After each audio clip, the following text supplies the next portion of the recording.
Well, it's clear that the risks to the world economy, the risks to the British economy of this standoff between the Eurozone and Greece is growing each day.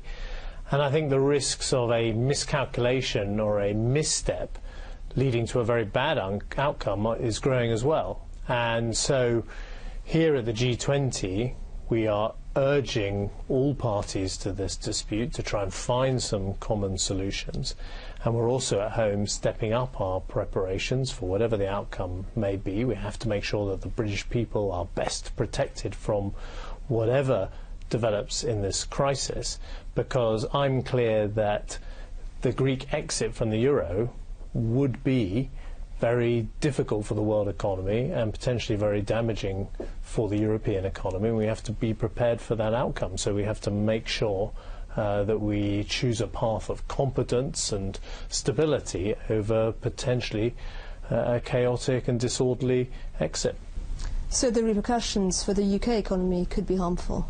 Well, there's no doubt that the UK economy would be affected by a crisis in the Eurozone. We know that from recent experience. That's why we need to take steps to protect ourselves at home, and that's why it's right that we step up our contingency planning.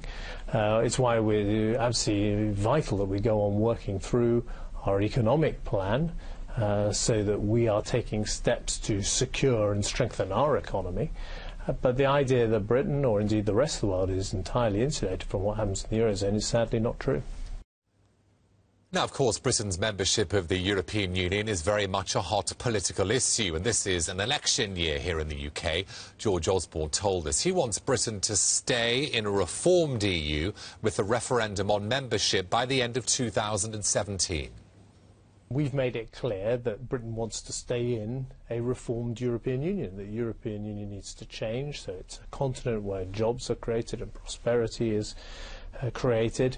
We also need to make sure the relationship between members of the EU who aren't in the euro, like the United Kingdom, is a fair one.